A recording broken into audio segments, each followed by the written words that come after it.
There's a little bit of delay. There's a little bit A of little delay. slow on Blame that the one. temple Wi-Fi. It's not Yeah, my fault. delay. I don't lag. I don't be lagging. Yeah, okay.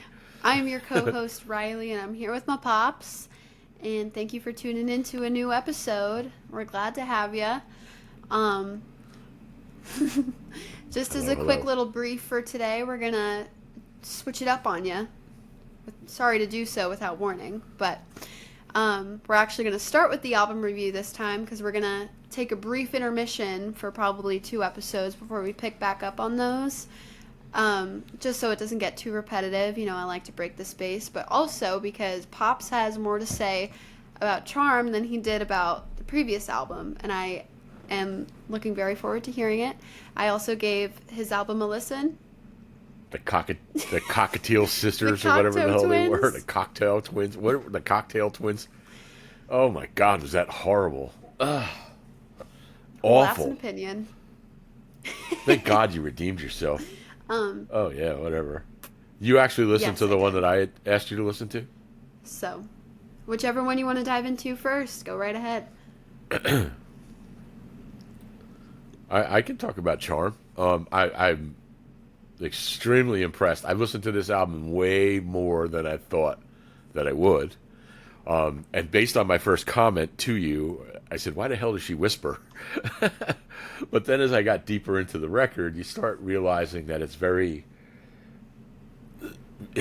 sophisticated, musically sophisticated. And that totally took me off guard, totally surprised me.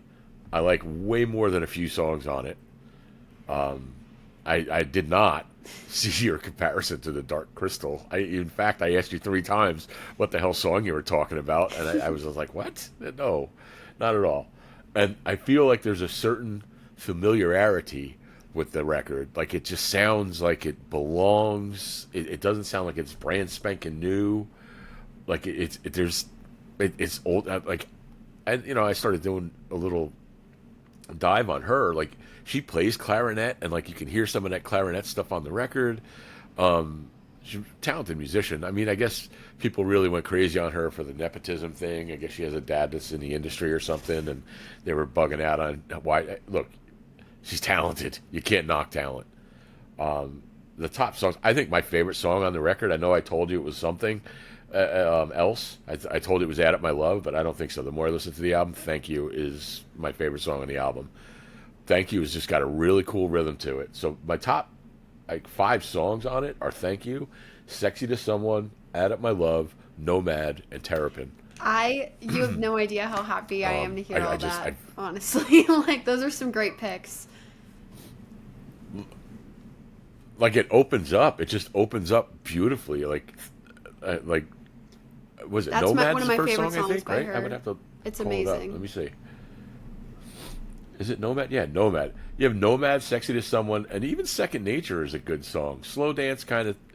I shy away from that a little bit. Then "Thank You" and "Terrapin" are like heavy hitters. Juna, "Add Up My Love," and then "Echo." You said reminded you of the Dark Crystal. I'm like, what? I had to listen to it again. I'm like, this girl's out of her mind. And "Pure 4," I could never remember the name of that song. But there's, like I said, some of it sounds like Roberta Flack.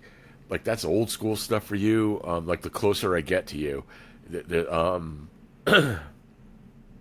It's just it. I was totally impressed with it. I'm not gonna lie. I didn't know what I was getting into, and it is 10 times better, 1,000 times better than that nonsense you had me listen to last time. I don't know who would even listen to that. I'm just, and ironically enough, that's one of her, not idols, but Roberta Flack. influences. Like I was reading who like she was Oh, No, the Cocktail Twins or Cocteau Twins, whatever the hell their name was. The jackasses. I don't know what their name was. But that's like one of her influences. I was like, what? Like I don't get that at all. I mean, there's so much jazz in it, and it's just infused with all of that. And there's these really delicate, light moments, and it was. Like I said, I was blown away by it. I'm not yeah, gonna lie. I was like, wow. And it's nice Sunday morning listening. and it's not heavy, and that was really important for this album because it's like her sophomore album, Sling, it was in a time where she was very clearly depressed, and you can tell that in her music. And even when the lyrics are depressing, like Out of My Love has some really dark lyrics. She's like, I bet you missed me. I bet you missed this. And it's still happy. And she makes that like have just such an upbeat tone to it. It's just amazing. Nomad is one of my favorite songs by her. In fact, Nomad's that's a really gloat cool song about how much I love Clairo. I knew that song when it was unreleased. I was listening to that song on SoundCloud way before she even had it in the circulation, in the running for this new one. And I don't know if you saw within your research that, like, Juna is, like, her top song now. It's, like, her most streamed song, I believe. But I'm quite sure that it is. I didn't look into that. I kind of did, I just did, like, a Wikipedia search on her. To get, like, you know, just to get her background and what she was into. She went to Syracuse University. Yeah, and the thing with, like, the Nepo baby stuff, if you have the talent to hold up, then there's nothing wrong with it. Like, this is gonna stir some pots, but J.J. Abrams' daughter, Gracie Abrams, is a musician. She opened for Taylor Swift. The talent is not there. She is a horrible live performer. She has a few good songs. Maybe this is a hot take because I'm not into the Swiftie game. Maybe I don't understand it. It's just not there. It's just not. And it doesn't even compare. And I think to compare J.J. Abrams' platform to Clairo's dad's platform is completely different. But, you know. Where, you know, I also looked to see if she was on, like, Late Night with Jimmy Fallon or Saturday Night Live, but I haven't seen any performances. Are there any out there? Like, so for the last album, Sling, this album, I don't think so. But she has been on Jimmy Fallon before, but I don't think that she's been on any talk shows. Okay. Yeah, I'll look for her on Fallon. It's just, like I said, I was just going to say, like, you can even tell in the Fallon performance that she was just in a different time of her life compared to now, because now it's just warm. Even on the cover of it is just so warm. And then the last album cover, she's in the snow and stuff, and it just matches so well. She's just a genius. Well, the familiarness of it, like I said, I hate to keep throwing that word out there. It made me look, because I didn't find her on Saturday Night Live. Peacock now has every single episode for the entire 50-year run of Saturday Night Live now. And I went through and was looking through musical guests, like, because they tell you in the heading who was on that, you know, host and musical guest, and I didn't see her. But I'm like, where did I hear? Like, maybe I heard you play it. I don't know. I was looking because it sounded like something I had heard, and maybe I did see her on Fallon or Kimmel or something like that, because I do watch those shows regularly. So she did recently just say in an interview that if she could listen to one artist for the rest of her life, that it would be Aretha Franklin. And I feel like that translates completely into her album, in my opinion. You don't think that there's any, like... No. Aretha was more of a powerhouse soul, where she's more of like a sultry soul. That's why I say Roberta Flack is the one that just passed away, right? Roberta Flack. I'm not. Don't get me wrong. Aretha Franklin is the queen bee. Don't get me wrong. I'm just not. I mean, if she says that, I mean, I can't deny who she's saying her references are. Who the hell am I? But I don't see Aretha shining through Clairo as much as I see like Roberta Flack. Is Roberta Flack the one that just passed away? Yeah, Clairo posted about it. And there's a song in particular, The Closer I Get to You. There's one of her songs on that record, I can't remember which, sounds just like it. I was like, oh, wow. But she also has a singer, like, as much as jazzy and R&B as it is, there's a lot of really nice moments on it that it's I don't know, musically, I was very impressed with it musically. I really am. Singer-songwriter stuff, like it still has some of that in it, even with that jazziness and the R&B. Yeah, and I also think, not to talk about the concert again, but I will always say that it's the best concert I've been to, and I've been to Pearl Jam. But she could sell out places like the Met. She probably could do a night in Wells Fargo, and she still does those small little general admission residencies, and I think that adds to like the intimacy of the show because her lyrics are also super intimate in that sense as well. And I think that's just really special. And I also think that a lot of the sounds in every song kind of relate to each other. It's all just super cohesive. Like it flows, and the order of all the songs are just amazing. And I do wish that you could experience Thank You live. That's a great point. That's a great point that it flows. I'll look for Thank You Live. There's got to be video out there. I mean, people shoot video all the time at shows, so there's got to be something out there. But a great point that you just brought up is how it flows. Like they strategically put those tracks together that it really, there's a certain flow to that whole album. I agree with you 1,000%. Yeah, well, of course, you know how elated I am to hear all of this because that album is one of my top. I don't. Yeah, but that you shouldn't be elated by that. I mean, what did you think I was well, going I knew to that say you would about like it more than Cocteau Twins, obviously, because I feel like this is more, I guess, in your wheelhouse. Actually, that reminds me, one song that it reminded me of while I was listening to it at the same time you were, was the song Silk Sonic, but Silk also Sonic. I can't remember the artist's name. The song Love Letter. Oh yeah, Clary. What the hell was her name? Yeah, it's got that sax in it. Clary and the Bangin' Raquettes. Clary something. Yes. Clary Brown. Clary Brown. The song is Such Love a Letter, good and that's song. an amazing song. That's a really good. She's Australian, and she just kind of Good vanished for off her. the face If of I the was earth. famous, I'd do the same Unfortunately, thing. that's a really, really good song. That saxophone in that was just brilliant, man. I fell in love with it. That was a Heineken Really? commercial. That's That's how I crazy. found that song. Yes. Yeah. I started searching for that and was like, what is that? And boom. She blew up for that. It's a I saw great her in song, Brooklyn. and I don't know why, for some reason, like, her aesthetic reminds me of Clairo's. Clairo also just wore a Kristen Ritter dress to the Grammys and had, like, her hair in, like, that flat iron Jane from Breaking Bad look, and it was awesome. It was just sick. Like, her physical, I guess, inspirations are really interesting. She's never mentioned Clary Brown, but I just, like, I don't know why it reminded me of it. She might not even know Clary Brown. Clary Brown didn't really blow up in the States. I don't think she blew up nearly as much as they thought she was going to, and that's unfortunate because I thought she was super talented. Like, I followed her on social media too, and she's replied to some of the stuff I posted, but she's not even active on that anymore. But Australia is a huge continent, so she could tour Australia by herself and still be successful there. It's hard to make it in the States, you know.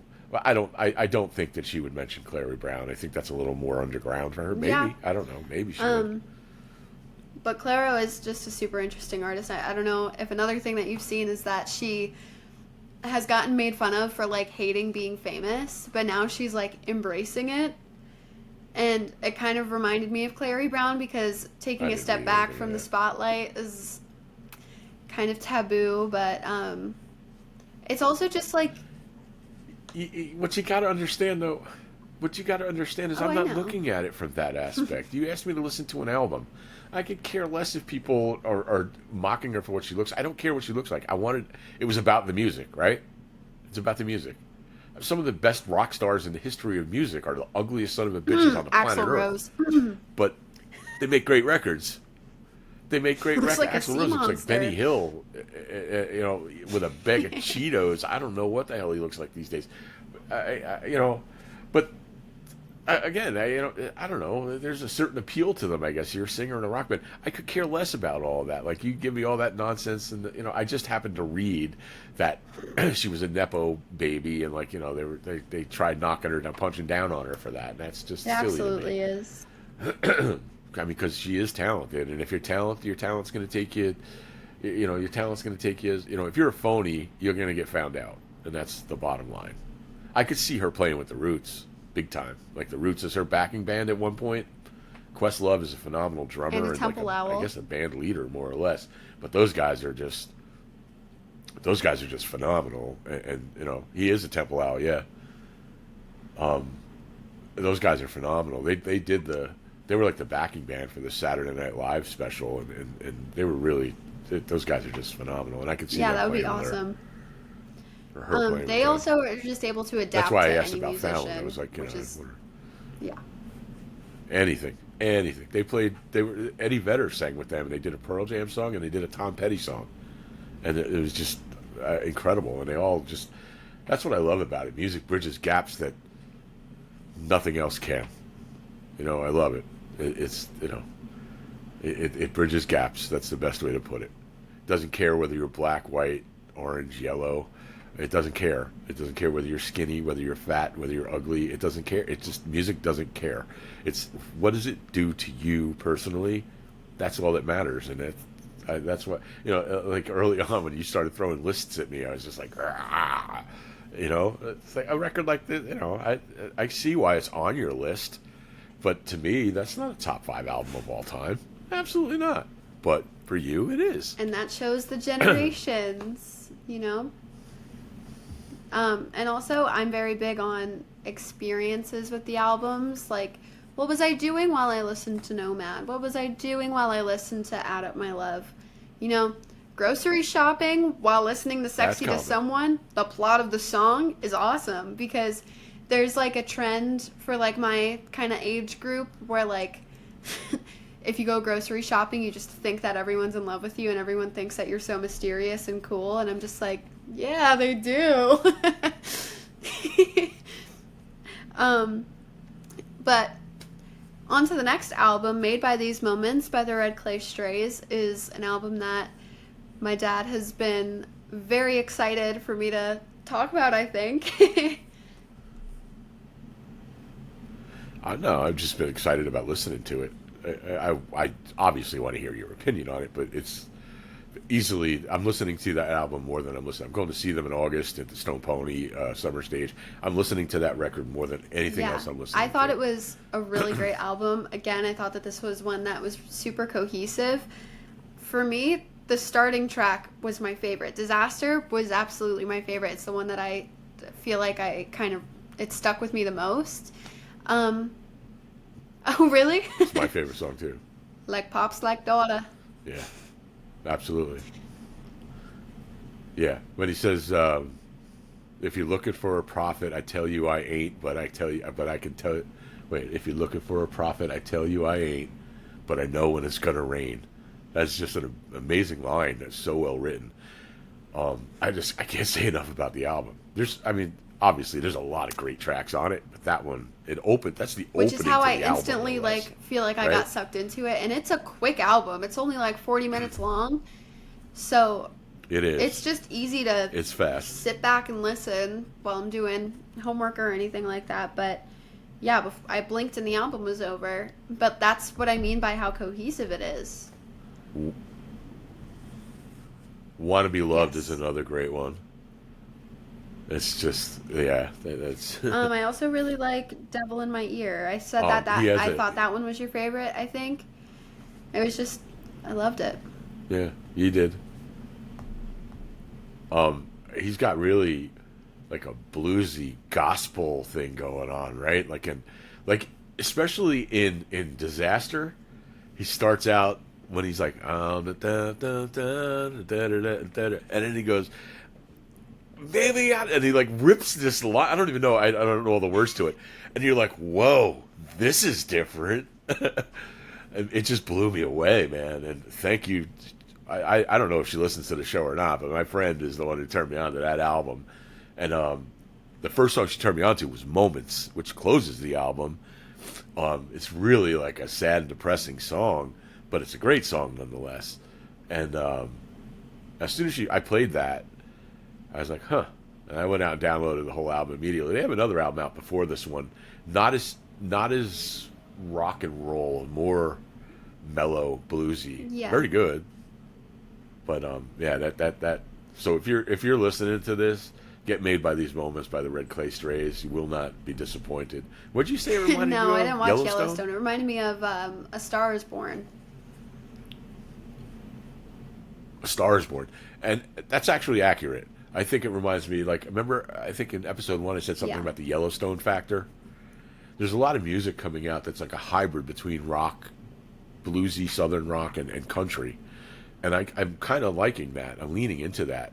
I don't necessarily like country. Everybody knows that about me.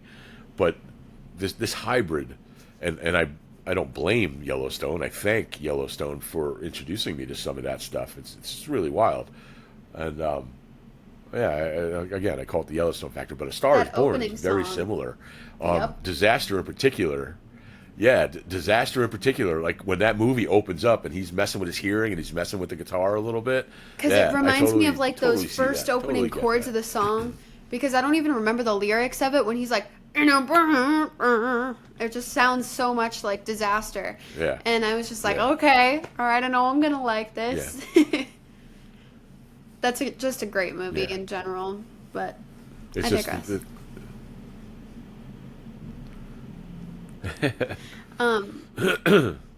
I just, again, he's got this raspy, soulful thing going on that's just, man. So and I also think that we're in a really interesting time for music because so many artists are going the country route.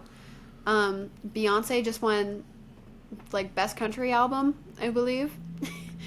Hold your opinions. We're not going to talk about how Clairo was robbed at the Grammys. Another song that it reminded me of is 28 by Zach Bryan.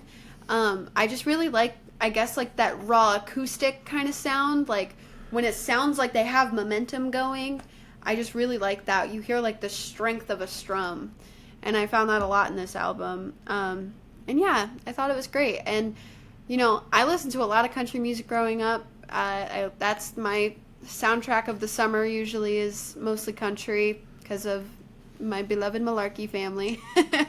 And yeah, you've always been not super interested. So when you suggested this album, they sounded like a country band, like the Red Clay Strays. I kind of expected it to be country, but yeah. They're from Alabama. I saw that. I don't remember where I read it. I think it was just in their Apple Music description. Yeah, they're from Mobile, Alabama. Mobile, Alabama. But yeah, it was a great album. I'm glad you enjoyed Charm. Now. So that being said, we're taking a break this week from you giving me a record to listen to. Okay, good. I can carry on with my normal life now and not have to have the pressure of listening to an album over and over and over again, and people coming in to a room that I'm working in at work and saying, what the hell are you listening to now? My 21-year-old daughter's favorite album. And then I'm sure it puts it into perspective. Anyways, Pop's Culture fans, grab your backpacks because you're about to get schooled. Sorry, I just really wanted to say that line. I've been cooking that one all day. That is corny. You're so corny. I might be corny. Then that makes you Mr. Cobb. You're going back to school. What the hell is wrong with you? I taught you that's the dad joke if I ever heard a dad joke. That was it. And I'm the king of dad jokes, so there you go. Anyways, we will be discussing the differences of our school experiences, where Pops back in his day experienced something far different than what I did. And now we get to compare and contrast. Back in my day. Yeah, pretty much. That's what it sounds like. Where do you want to begin this conversation? I know, you had mentioned off air that you wanted to talk about school lunches. That some people might not know. School lunches are much different. Yeah, your story is actually pretty amazing. But my story, we lived for pizza. Hands down. It wasn't Domino's. It wasn't you guys had Domino's brought into schools and shit like that. No. This is probably why I like Elio's Pizza so much, because you got these little square pizzas, and it looked like an Elio's pizza. And like a fruit cup and a chocolate milk and maybe some carrot sticks or something. And that was school lunch. And it was delicious. Cheeseburgers, they were good. Everything was made there. It was, it wasn't made like hours before and sat there. There were like men and women in the kitchen cooking. like, actually cooking your food. And if you didn't want the hot lunch, oh boy, you could opt for that peanut butter and jelly sandwich.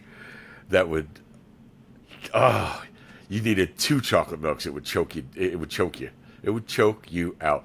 There wasn't some kid behind you allergic to peanuts, so where everybody in the whole goddamn school couldn't have peanut butter. It wasn't like that. That kid was in a different cafeteria having lunch with all the other kids that also, I don't know what happened in this world, but peanut allergies, yeah, they existed, but not on the level that we have today. They're just, they weren't, and maybe it's just because we were misinformed. I don't know. I didn't see kids dropping dead, but man, the peanut butter and jelly sandwich, that's why I love it to this day. I am 54 years old, and I eat peanut butter and jelly more than any person alive. And I went to Catholic school for a whole year. That was the most mischievous school year of my life, but anyways, we'll get to that later, I'm sure. And they used to make a double-decker, which for those not in the know is bread, jelly, bread, peanut butter, bread. And those are the gobstoppers.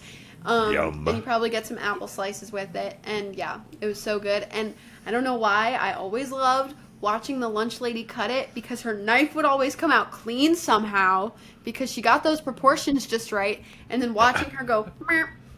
And, like, seeing that perfect array of colors, it's perfect. And, I just found out that British people think we're freaks for that.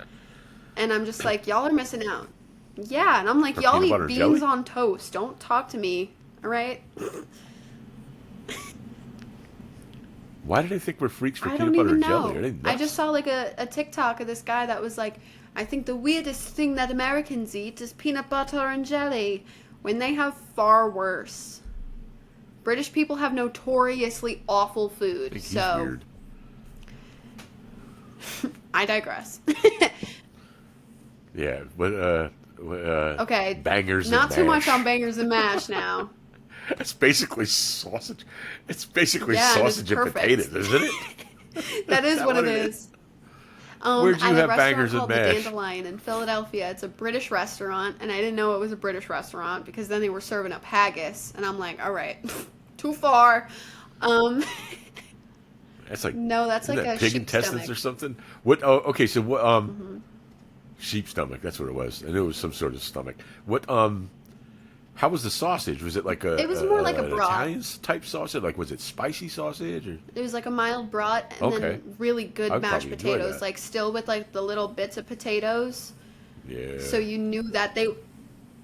Yo, your Uncle Frank. Your Uncle Frank, boy, he made shepherd's pie. Shout out to my Uncle Frank. He was Scottish. He was Scottish, and God bless him. He was, man, I remember once me and your mom were up there. You were just a little baby. You were a wee Wayne, as he used to call you, a wee Wayne. And, man, he made shepherd's pie for dinner. Oh, my God, was that the greatest thing ever. Those mashed potatoes over the top, man. Sweet Wees, that was the other thing he used to bring us, candy, back And from hula Scotland. hoops. Your Uncle Frank was a great man. Yeah, he was a great man. So yeah, okay. So that's a great memory. That's a core memory of watching her cut the sandwich. I don't really remember that. You just got like a whole sandwich and it was in wax paper. That's what we had back in the day, was wax paper all the time. It wasn't like saran wrap, and I don't even know if saran wrap was invented yet. I guess it was. I'm going back to like '77. I'm sure it was around.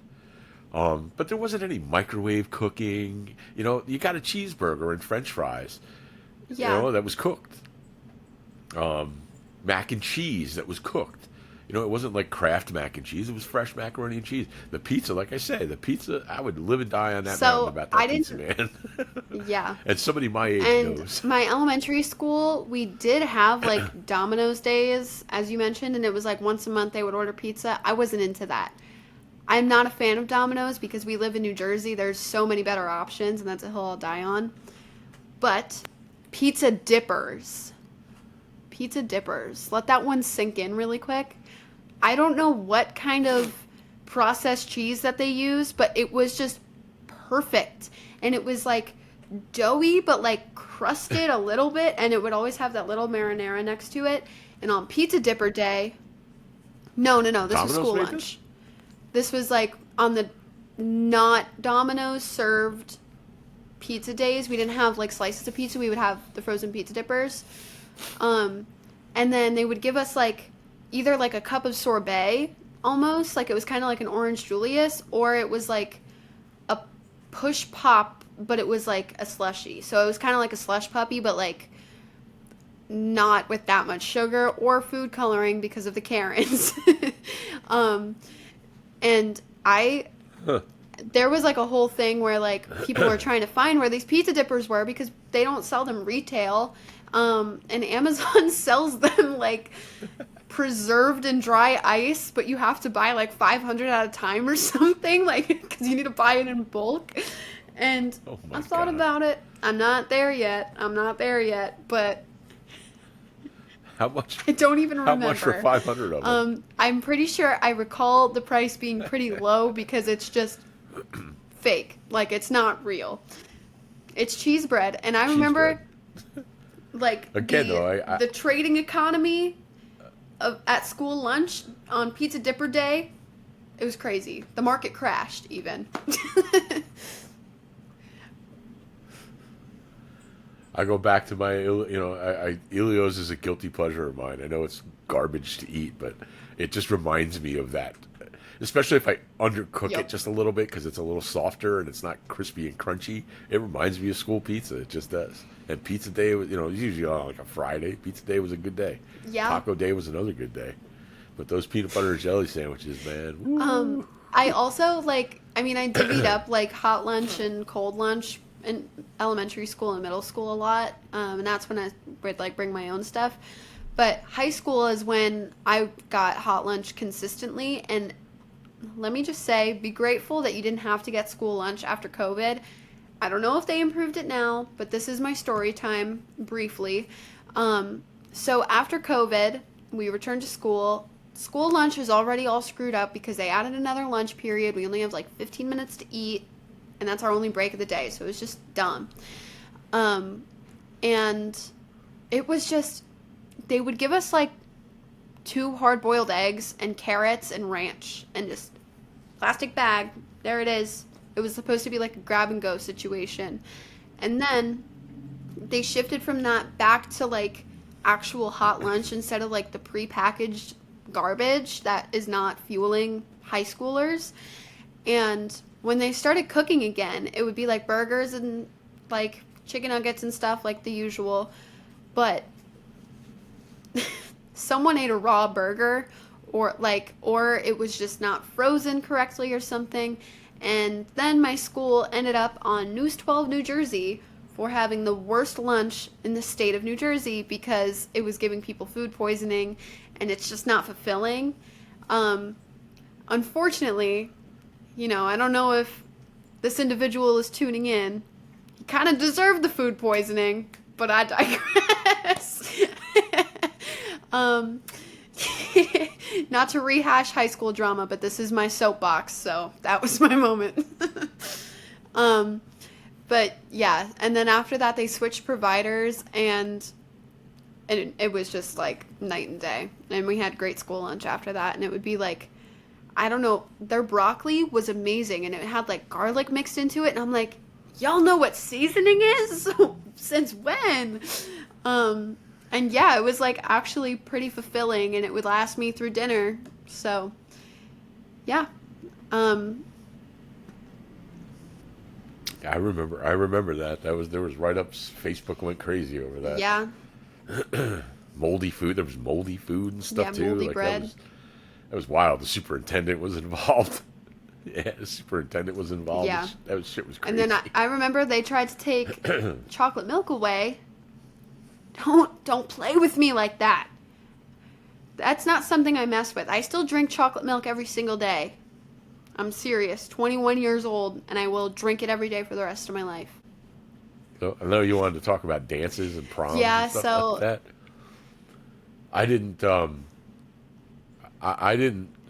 I quit school. I quit high school, so I didn't have my own prom. I went to 3, right? Yeah, 2 proms and like a dinner dance, they called it, or a cordial or something like that. And I only remember one song. I know you asked me about that too, and it was "Never Say Goodbye" by Bon Jovi. I don't remember the other ones. I really don't. But I had long hair and I was like a freak. I think the girls brought me to like show me off. So like, look at this hoodlum. Too funny. One was at a Catholic school. Like I didn't belong there at all. I just didn't. But we had fun. We went to Seaside Heights after. We were drinking and partying, and there was a good time. It was definitely a good time. Union Catholic. Wow. Union Catholic's prom. The other one was a Carteret dinner dance. I forgot who I went to with that. That wasn't. I don't remember who I went to with that. No, no, that was a different prom.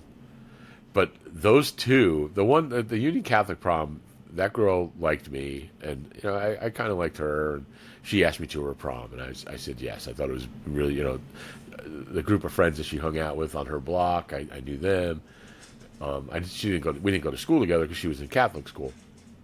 The other two, I was invited because it was Scott and Tanya, and my friend Bob and his girlfriend Dawn, and they had another friend who needed a date, and I was like, yeah, I'll go, and so me and Scott and Bob were all there hanging out, and then the other one was kind of the same thing. My friend John and his girlfriend, it was another girl. That was the one you're thinking about. She needed a date, and I was like, yeah, what the hell? Yeah.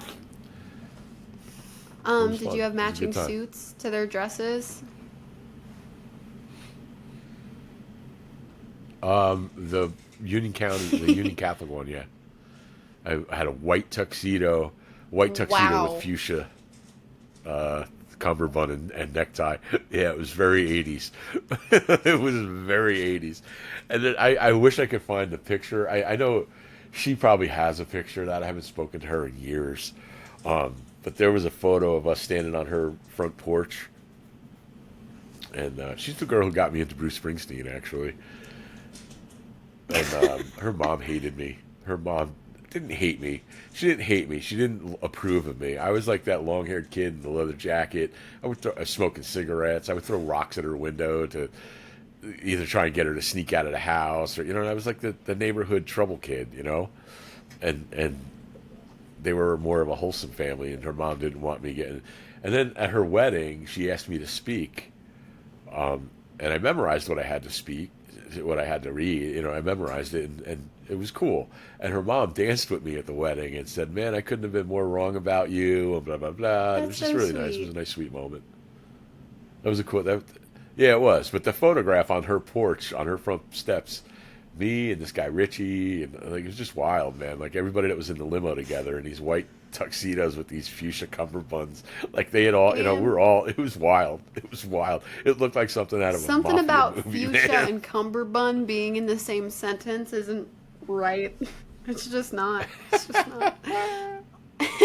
um, Yeah, that shit was wild, man. 86, I yeah, think my that prom was. was 2022. And my junior prom got canceled because of stinky COVID, unfortunately. COVID. But my senior prom was still really fun. I went with my childhood bestie, Sir Tyler Lako, and our parents would always joke that like we would go to prom together, and we were like, no. And then I ended up going to prom with all these people that I went to elementary school with, and it was awesome. And I think that was like a perfect high school sign off. My prom song was "I Got a Feeling" by the Black Eyed Peas. I did not want that. I was very against it because there were a lot of other songs. Yeah, That's and it was strange. one that they've already used before. It's a strange So song. it was just Very strange song yeah, for a and they prom didn't. The DJ was horrible. They didn't play any like nice slow music at all. It was all just like rap. Now I could get down to some rap, but like I want stuff that I know. Like I need some club classics. But anyways, I love that dress so much that I got it tailored, and now I wear it to every formal event that I can. And hashtag sustainability. You will never catch me wearing a $500 Sherry Hill dress to a prom that I'm only going to once. I got my dress for clearance from Macy's, and she's still going strong. Um, it's just It's a beautiful perfect, dress, and too. I think it's really timeless. Yeah. I like the color. And I went in pearls because I was trying to be all fancy, old Hollywood. And yeah, it was an awesome time. Um, and then the last school subject that I really wanted to touch on before some post commentary was detention because my dad and I had very different school Oh, reputations, as you briefly heard. For reference, I am not gonna lie. In elementary school, I was kind of the starlet. Not going to brag. I had some great elementary school teachers, and I still adore them to this day. But yeah, I was always the overachiever, and yeah.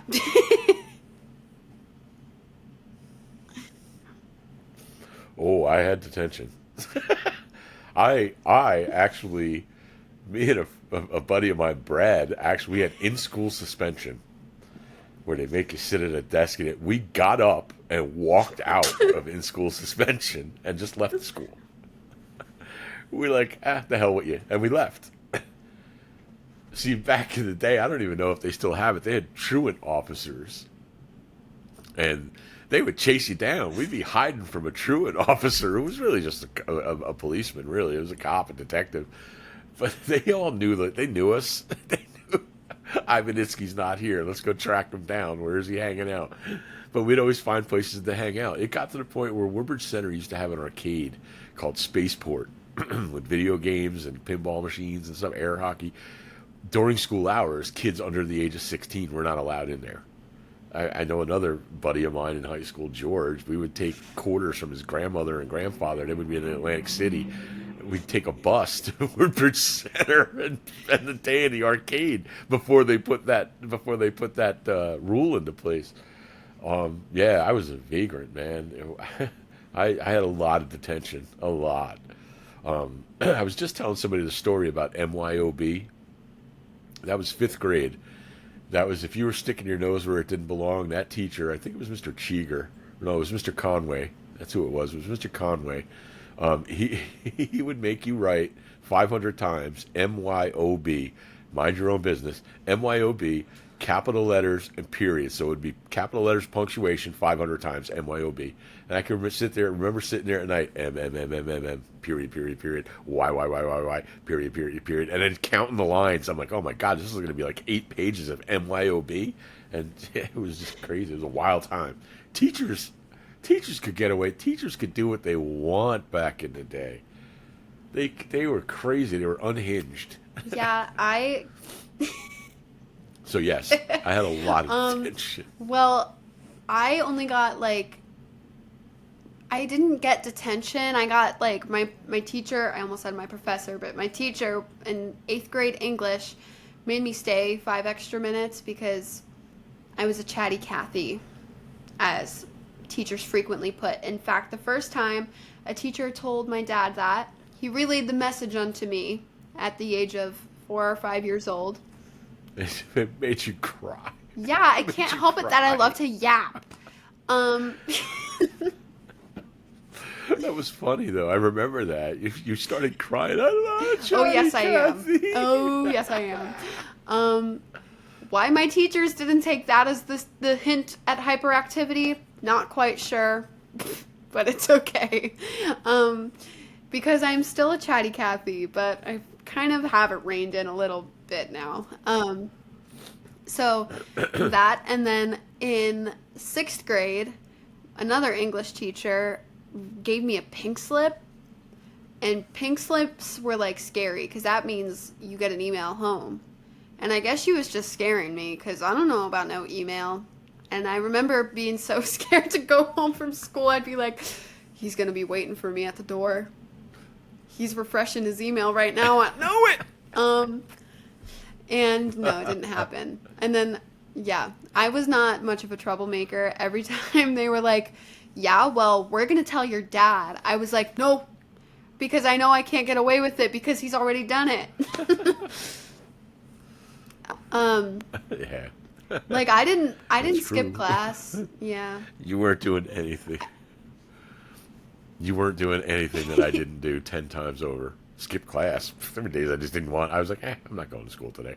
I would go there to hang out with everybody that was going into school and then leave. I would just go there and fraternize and be like, hey, man, what's happening? How y'all doing? You guys have a good day, man. I'll see you later. And then come back at 3 o'clock when everybody was leaving and walk home with a girl. Because I was just a fool. No, it's too funny.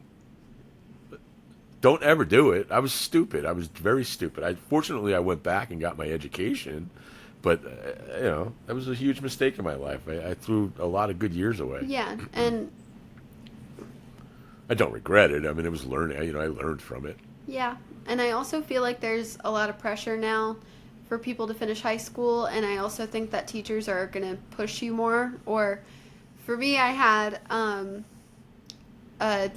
what is her title? It was like a student assistance counselor, Miss Joa. She was with me from 6th grade until I graduated, and she was always just like, yeah, you can do it. Like, keep it up, keep going. And I feel like if a lot of other people back in the day had that kind of resource where just a social worker was at school telling you, like, this is what's going to happen. You're going to have to pay out of your own pocket to go to school when you can just do it now.